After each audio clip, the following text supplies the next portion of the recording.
우리 정치권의 반응은 엇갈리고 있습니다. 야당은 윤석열 정부를 향해 일본 총독 분야며 강하게 비판하고 있는 반면 여당은 대승적인 한일 관계 개선 노력의 결과물이라고 평가하고 있습니다. 이승환 기자입니다. 민주당은 일본 사도광산의 유네스코 세계유산 등재를 찬성한 윤석열 정부에 대해 대한민국 정부인지 일본 총독부인지 헷갈릴 지경이라고 비판했습니다. 일본 정부가 조선인을 강제 동원한 사실을 인정하지 않고 있는데도 등재에 찬성했다며 일본의 전쟁 범죄 왜곡에 거수기를 자처하고 있다고도 했습니다. 지난해에는 오므라이스 한 그릇에 강제징용 피해자들의 피눈물을 팔아먹더니 이번엔 사도광산 문제까지 일본에 퍼준 꼴이 됐습니다. 개혁신당은 한국 정부의 동의가 사도광산 등재에 결정적 역할을 한 것이라며 일본의 식민지배 정당화에 동조하는 행위라고 비판했습니다. 민주당은 강제노동 표현을 삭제하기로 협의가 있었는지 진상조사에 나선 뒤 사실일 경우 국정조사도 검토하겠다고 밝혔습니다. 국민의힘은 지난 주말 국회 외교통일위 소속 의원들이 성명서를 낸 뒤로 오늘 별다른 입장을 내진 않았습니다.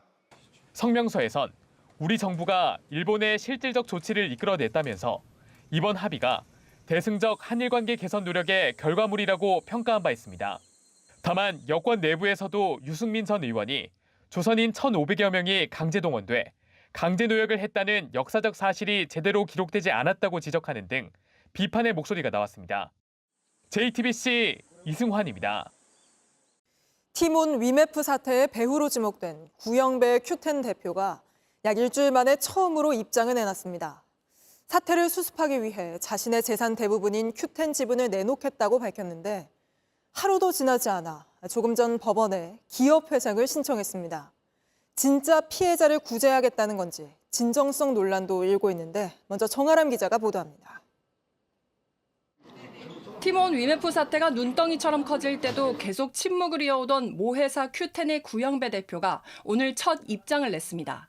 입장 표명이 늦어진 데 대해 사과하면서 자신이 가진 재산 대부분인 큐텐 지분 전체를 매각하거나 담보로 활용해 사태 수습에 활용하겠다고 밝혔습니다.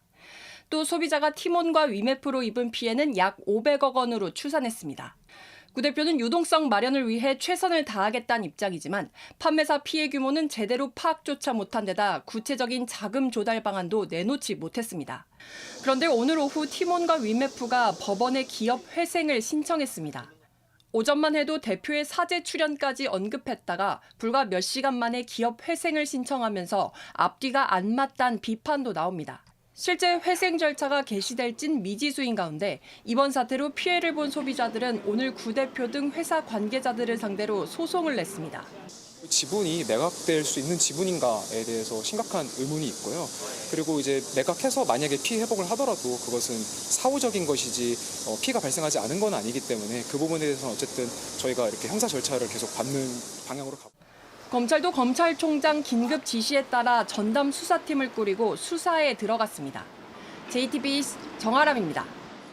오늘도 숨이 턱턱 막히는 찜통더위가 기승을 부렸습니다. 특히 높은 습도 탓에 후텁지근하고 불쾌한 더위가 계속되고 있는데 열대야가 열흘째 이어지고 있는 강릉에 저희 취재 기자가 나가 있습니다. 자, 임예은 기자, 해수욕 즐기는 분들 많이 보이는데 바닷가는 좀 시원합니까? 네, 이 시간인데 햇볕은 상당히 따갑고 바닷바람도 뜨겁습니다. 오늘 강릉의 낮 기온은 34.3도까지 올랐는데요. 이 온종일 달궈진 모래사장에 서 있자니 제 발바닥이 뜨끈뜨끈할 정도입니다. 그나마 이렇게 좀 물에 발을 담궈야 더위가 좀 가시는 느낌이 듭니다. 그래서 오늘 오후 경포해수욕장에 상당히 많은 사람들로 붐볐는데요. 이제 곧 해가 지는 시간인데도 많은 피서객들이 해수욕을 즐기고 있습니다. 왜 그런지 직접 이야기 들어보시겠습니다. 예, 서울에서 더위 피하려고 왔는데 강릉 와도 너무 덥더라고요. 그래서 밤에도 바닷가 근처에 있어도 너무 더웠어요.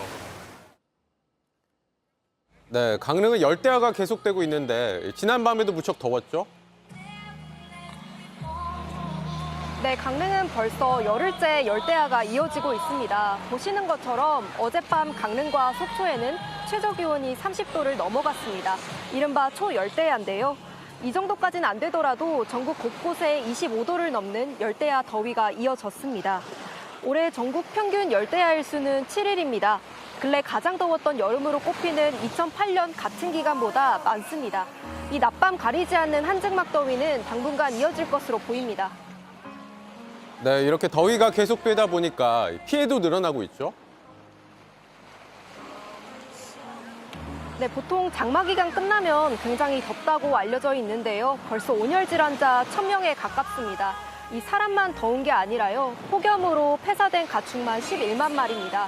이게 작년 같은 기간보다 5.8배 많습니다. 많이 더위를 먹어서 지금 숨을 굉장히 험하게 쉬고 있고요. 잠을 못 자고 있습니다. 네, 그렇다 보니까 종일 냉방기기에 의지하게 되는 분들 많은데 주의가 필요하다고요. 네, 어제 저녁 경남 김해의 한 아파트에선 에어컨에서 불이 났습니다. 주민 77명이 대피했는데요. 매년 여름이면 에어컨 실외기 화재 이어지고 있습니다. 사고 없도록 주의하셔야겠습니다. 네, 강릉에서 임예은 기자가 전해드렸습니다. 오늘 국회에서는 조지호 경찰청장 후보자에 대한 인사청문회가 열렸습니다. 얼마 전 최상병 사건 수사 결과를 심의했던 경찰 수사심의위원회와 최근 불거진 세관 마약 수사 외압 의혹을 두고 여야가 거센 공방을 이어갔습니다. 먼저 박준우 기자입니다. 야당은 경찰 수사심의위원회 문제부터 짚었습니다. 경북청의 수사심의위원회 심의 결과서 자료 요구를 했더니 비공개 사안으로 제출이 어렵다는 답변을 받았습니다. 왜 임성근 전 해병대 1사단장의 책임이 없다고 했는지 보려했지만 자료도 받아볼 수 없었다는 겁니다. 여당은 받아쳤습니다. 이 문재인 정부가 그 외부 전문가의 의견을 참고하고자 이 출범시켰지 않습니까? 그죠? 조지호 경찰청장 후보자는 면밀히 살펴보겠다고 했습니다. 제도의 장점을 살리고 단점을 최소화하는 범위 내에서 검토해 보도록 하겠습니다. 특히 야당에선 세관 수사 외압 의혹을 두고 대통령실이 개입한 제2의 최상병 사건이라는 주장도 나왔습니다. 수사에 관련해서 용산이 관여된 거 아니냐는 의혹이 제기됐습니다. 제2의 최혜병 사건이 아닌 생각이 듭니다. 외압의 당사자로 지목된 조병노 경무관의 인사조치와 수사도 요구했습니다. 그렇지는 않습니다. 그게 단서가 있으면 당연히 경찰은 수사를 하는 겁니다. 조 후보자가 조 경무관과 윤석열 대통령 인수위원회에서 함께 일한 경력도 문제 삼았습니다. 조 후보자는 조 경무관이 인수위에 파견됐다는 건 파견이 해제된 뒤에 알았다고 답했습니다. JTBC 박준호입니다. JTBC 뉴스를 시청해 주셔서 고맙습니다. 저희는 저녁 6시 50분 뉴스룸에서 뵙겠습니다.